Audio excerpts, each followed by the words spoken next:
que inévitablement cette révolution devrait échouer, s'effondrer. Et donc la seule chose qu'on pouvait faire, c'est, comme il disait, porter la révolution en Europe. Donc d'un côté c'était de l'aventurisme, et de l'autre côté c'était le pessimisme, et le défaitisme et le capitulationnisme.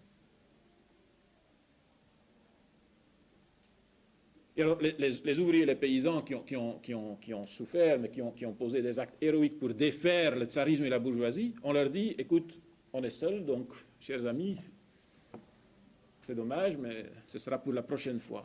Parce que cette fois-ci... Et donc, le parti bolchevique a accepté de discuter là-dessus pendant 4 à 5 ans. Donc, ça a pris beaucoup de force et ça a paralysé beaucoup de ses forces. Mais donc dans ce débat, c'est essentiellement Staline qui a exprimé la confiance dans le parti bolchevique, la confiance dans la classe ouvrière, la confiance aussi dans le léninisme en tant que doctrine de la révolution, en tant que doctrine de la construction du socialisme, et en tant que doctrine qui exprimait, et c'est ce que Lénine a fait dans les 2 dernières années de sa vie, qui exprimait la certitude que dans la conjoncture spécifique du monde, on avait tout ce qu'il fallait pour construire le socialisme en Union soviétique. Donc c'est Staline qui a défendu ces idées, qui correspondaient aussi aux besoins des ouvriers et des paysans. Et il l'a fait. Le troisième point que je veux souligner, c'est que c'est Staline qui en fait a construit le parti bolchevique en tant que parti de masse. Donc l'idéologie, la ligne politique, la conception du parti, c'est Lénine qui l'a créé dans la clandestinité et dans les luttes contre le tsarisme. Mais je dis, en 1917, au moment de la Révolution, ils sont 33 000 membres, pas plus. Pendant la guerre civile, il y en a 600 000 environ qui entrent. Après la guerre civile, Lénine fait la première épuration. La première épuration, la plus grande, a été organisée par Lénine en 1921. Il a renvoyé 50% des membres. Parce que beaucoup de gens, ils étaient entrés dans le parti bolchevique pour avoir la terre. Donc des jeunes paysans. Mais question de connaissance du communisme ou du marxisme ou même des choses élémentaires, il n'y avait rien. Et donc on a dû faire le tri. Donc ils sont 300 000 quand ils commencent à construire le pays en 21. Environ 10 années plus tard, 31-32, ils sont 2 500 000. Donc dans les batailles pour construire le pays, pour industrialiser, pour collectiviser, pour faire une révolution culturelle, on a absorbé les jeunes forces de la classe ouvrière et de la paysannerie. 2 500 000. Et alors, ce que je veux dire, c'est que quand on voit les luttes politiques, c'est Staline essentiellement qui a défendu les conceptions, la politique de Lénine. Et qui a formé le parti dans ses conceptions. Et donc qui a créé un parti de masse capable d'entraîner toute la classe ouvrière et toute la paysannerie dans une tâche dont presque tout le monde jugeait qu'elle était impossible à réaliser. Ce n'était pas seulement les trotskistes qui disaient que c'était impossible. Ici en Occident, c'était clair pour tout le monde que cette folie ne pouvait pas durer. Mais donc, grâce à la capacité d'organisation et d'inspiration politique et de formation politique de Staline, l'Union soviétique s'est dotée d'un parti capable de diriger ce processus extrêmement compliqué. Et donc, c'est Staline aussi qui, dans ses jeunes paysans et ouvriers, a inculqué l'esprit de sacrifice, l'esprit de héroïsme aussi dans le travail. Et qui en a fait un parti qui a réellement bouleversé complètement l'Union soviétique, mais aussi complètement bouleversé la situation mondiale. Le quatrième point que je veux souligner, c'est que, contrairement à ce que beaucoup de propagande bourgeoise dit, Staline a été un grand théoricien. Et donc, il est important de souligner son œuvre théorique. Donc d'abord, il a défendu avec conséquence et avec précision les bases de l'œuvre de Lénine contre toutes les tendances opportunistes qu'il y a eu, et elles étaient nombreuses dans le parti. Et deux, il a appliqué dans la construction de l'Union soviétique les conceptions léninistes qu'il a défendues. Il y a une défense théorique, mais aussi il y a une application et un développement dans la pratique. Et ce qu'on peut souligner dans l'œuvre théorique de Lénine, c'est que, de Staline, c'est que contrairement à Lénine, qui écrit souvent pour les groupes intellectuels qui dirigent le mouvement populaire et révolutionnaire, ce qui donne des œuvres parfois très compliquées à comprendre, parce qu'il y a des discussions très, très sophistiquées. Donc, Staline est dans une autre situation. Il dirige le pays, il construit un pays de masse, et il doit éduquer les millions d'ouvriers simples et de paysans qui savent juste écrire et lire. Et donc, ce qui a comme conséquence que ces œuvres ont une très grande qualité pédagogique. Vous pouvez faire le test. Donc, beaucoup d'ouvriers chez nous, ils vont plus facilement comprendre les textes de Staline. Et donc, c'est pour ça que des textes comme les principes du léninisme, c'est son cours sur le léninisme qu'il a donné à l'université Sverdlov en 1924. Donc, ça s'appelle des principes du léninisme. C'est très court, mais c'est absolument brillant. Parce que tu as presque l'ensemble de l'œuvre de Lénine dont il sort l'essentiel et il le rend compréhensible pour un ouvrier. Vous pouvez encore l'étudier aujourd'hui avec des ouvriers. Et alors, le deuxième livre qui a eu une importance décisive pour la construction du parti bolchevique de l'Union soviétique, mais aussi pour tous les communistes du monde. Il a été étudié pendant la résistance contre les fascistes au Vietnam, en Chine, en Yougoslavie, en Albanie, en Belgique, en France. C'est l'histoire du parti communiste bolchevique qui a été rédigée sous la direction de Staline en 1938. Et donc ça aussi, c'est un modèle de clarté. Il cerne très bien les points essentiels de toutes les discussions qu'il y a eu entre Lénine et les opportunistes. Et donc moi je pense que ces deux ouvrages, ensemble avec le manifeste du Parti communiste et l'État et la révolution de Lénine, ce sont les 4 livres qui sont à la portée d'un ouvrier et qui peuvent et qui doivent constituer la base de la conscientisation communiste encore de nos jours. Le 5e point que je veux développer, c'est que Staline a réalisé la tâche jugée impossible qui était l'industrialisation de l'Union soviétique. En 1921, l'Union soviétique sort d'une guerre mondiale et d'une guerre civile. 7 années de guerre ininterrompues qui ont ravagé presque tout le pays. Presque tout était détruit. Il n'y avait presque plus d'usines debout. Et c'était déjà un pays arriéré avant la guerre. Alors, Staline a redressé l'économie et a alors lancé en 1928 le premier plan quinquennal au monde grâce à la conception d'une économie planifiée et grâce à l'héroïsme au travail, à l'esprit de sacrifice de la classe ouvrière. C'était les 2 forces essentielles sur lesquelles on a réalisé le miracle de l'industrialisation. C'est l'économie planifiée et c'est l'esprit révolutionnaire, l'esprit héroïque au travail de la classe ouvrière. Quand le plan quinquennal commence, le premier en 1928, l'Union soviétique réserve 14% de son revenu national à l'accumulation. Donc de tout le revenu national, 14% sont utilisés pour créer essentiellement de nouvelles entreprises, des chemins de fer, etc. On commence le premier plan quinquennal avec une certitude. Si l'Union soviétique ne mène pas en une période de 10 à 15 années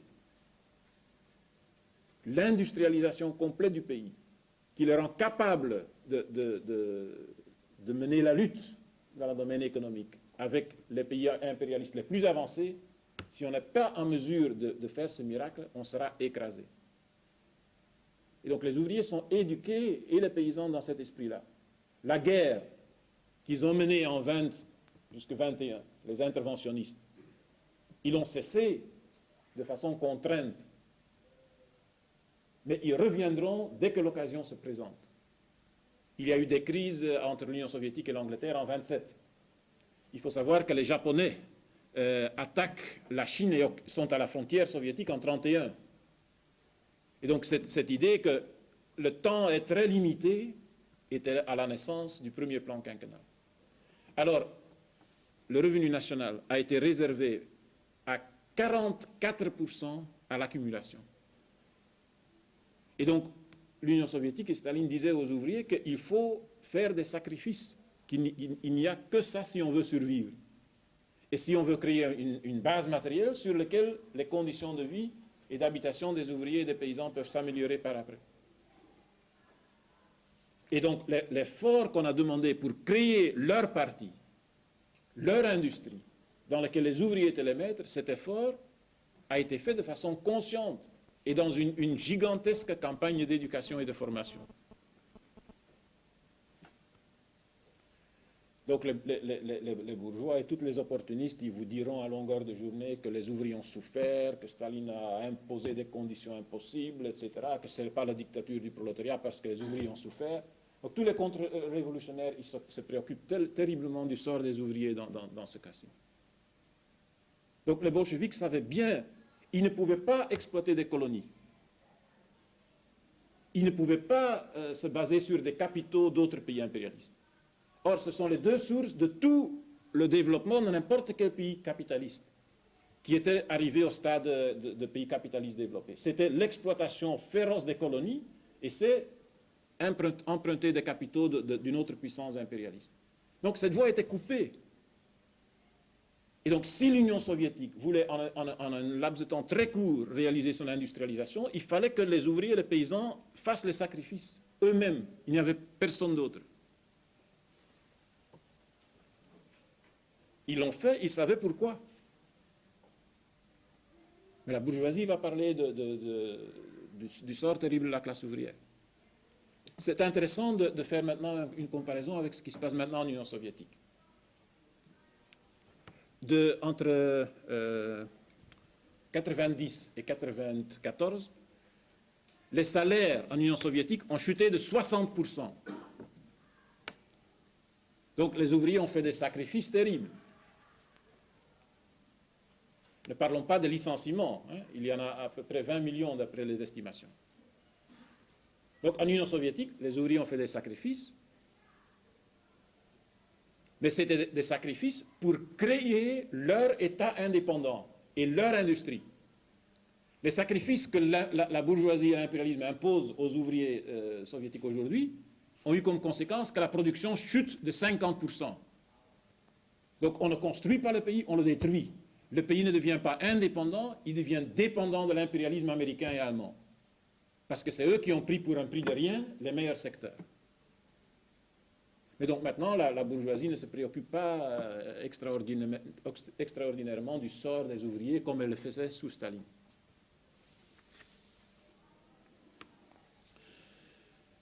L'industrialisation, deux chiffres à retenir pour avoir une idée de quoi on parle.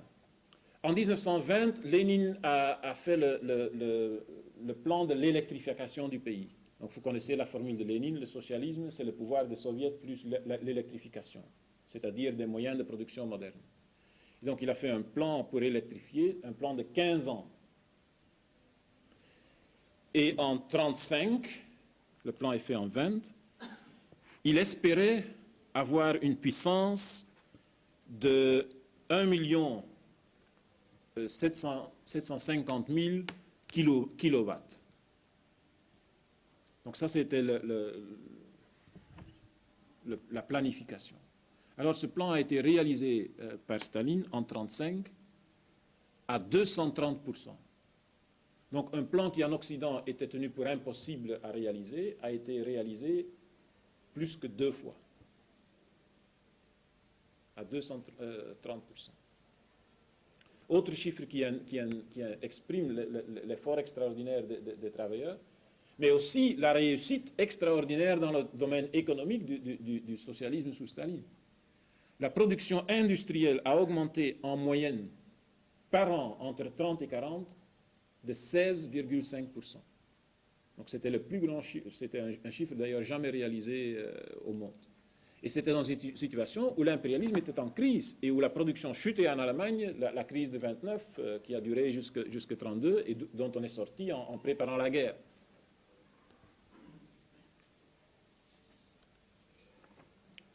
Voilà pour ce qui concerne l'industrialisation. On va y revenir quand on parle de la guerre.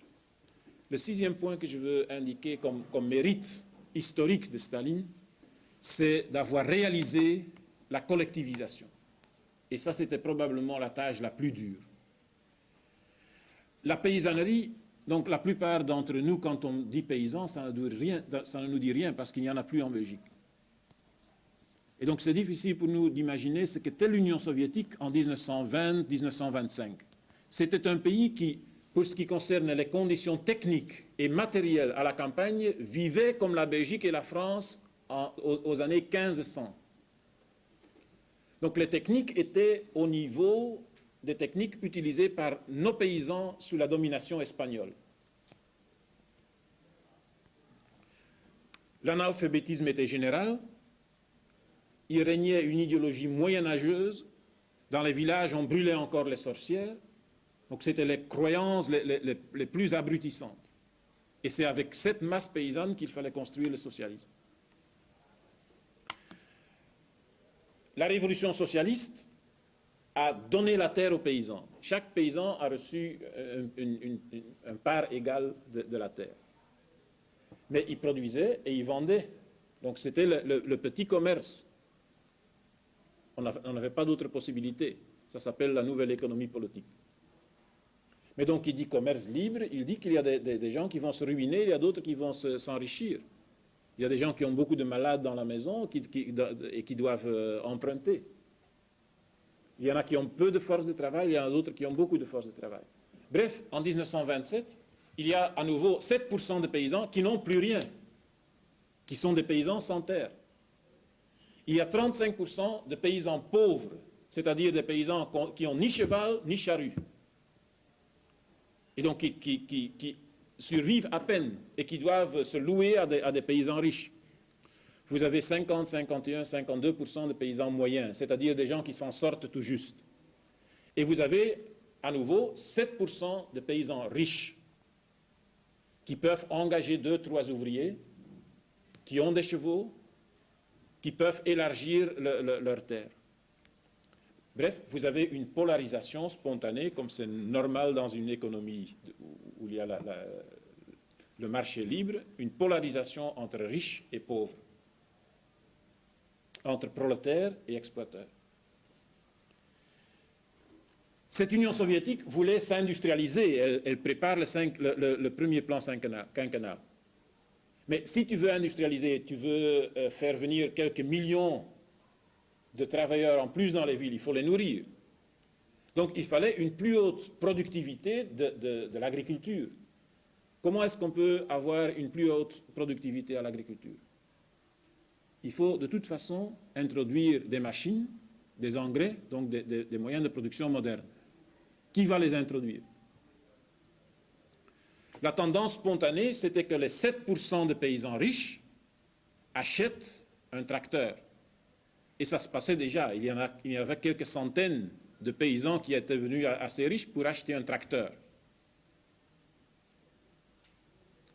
Mais donc ça, c'était l'accélération du processus où les riches accumuleraient très vite et où la masse de la paysannerie se ruinerait. Et si l'agriculture, l'océan dans lequel baignaient les villes, était tenu par une bourgeoisie agricole, c'est clair que le socialisme ne durerait pas dans les villes. Que l'encerclement de cette masse réactionnaire qui dirige la paysannerie, les paysans riches, vont renverser le pouvoir dans les villes. Donc il n'y avait qu'une deuxième voie pour introduire une modernisation de l'agriculture, c'était de pousser les gens, les paysans pauvres et moyens, à se coaliser, à se regrouper et leur donner les moyens techniques modernes, tracteurs, etc. Ça, c'était le processus de collectivisation et de la création de kolkhoz. Le parti a impulsé ce processus. Mais donc en 27, il n'y a que 4% environ de paysans qui sont dans des kolkhozes et des sovkhozes. Donc c'est un processus qui démarre lentement parce que la conscience des paysans n'est pas très développée. Or, vers 1929, les kolkhozes réalisent environ 7% de la production, autant que les koulaks, que les paysans riches. Et donc, on commence à avoir assez de production collective pour pouvoir engager le combat pour l'élimination des domaines et de l'exploitation capitaliste koulak. Et le parti décide de s'engager dans cette voie, de limiter d'abord et ensuite d'éliminer les paysans riches. Donc c'est l'offensive de la collectivisation qui démarre pour de bon en 1929. En général, chez nous, on dit que la collectivisation a été imposée par la force, par Staline, le dictateur, etc., et que les paysans n'en voulaient pas.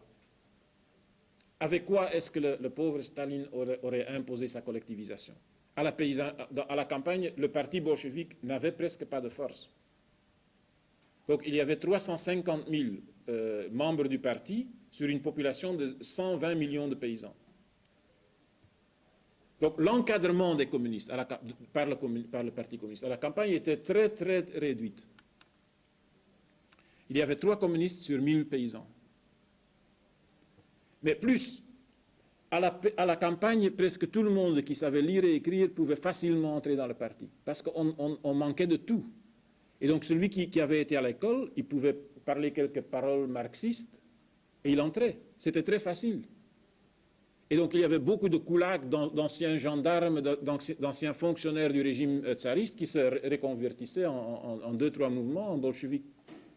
Donc pas seulement le parti était faible du point de vue numérique, mais aussi du point de vue de la conscience. Alors le parti a envoyé des dizaines de milliers, et même plusieurs centaines de milliers d'ouvriers, de gens de la ville, des jeunes de l'armée rouge qui avaient eu une formation communiste, à la campagne, pour aider le mouvement de la collectivisation. Et donc, eux, ils ont encadré les paysans pauvres, surtout, et les paysans moyens, pour que le mouvement kolkhozien démarre réellement. Et si la masse de la paysannerie n'était pas consciente des enjeux, jamais le parti bolchevique aurait pu réaliser la collectivisation. Ce que je veux dire, c'est que les masses des paysans pauvres et des paysans moyens, ils voyaient bien l'évolution. Et donc, ils savaient qu'ils étaient en train de retomber sous la dictature de la bourgeoisie rurale. Et donc, s'ils voulaient se développer, s'ils voulaient être libres, s'ils voulaient être dirigeants du pays, il fallait le combattre et il fallait s'unir. Et les luttes de classe à la campagne en Russie, qui ont duré des siècles et des siècles, où il y a eu chaque fois des insurrections, des jacqueries, de la paysannerie poussée au bout, cette tradition était dans les têtes des gens. Chaque fois on a lutté, on s'est fait massacrer. Et donc cette fois-ci, cette lutte séculaire a connu un nouveau cycle. Mais maintenant, les paysans pauvres et moyens, ils avaient de leur côté l'armée, ils avaient de leur côté l'État, ils avaient de leur côté le parti. Et c'est essentiellement la force de la masse qui a permis aux bolcheviks et au socialisme de vaincre la classe des koulaks, qui pouvait encore s'appuyer sur toutes les traditions rétrogrades, réactionnaires, orthodoxes, cléricales qui vivaient à la campagne. Point suivant.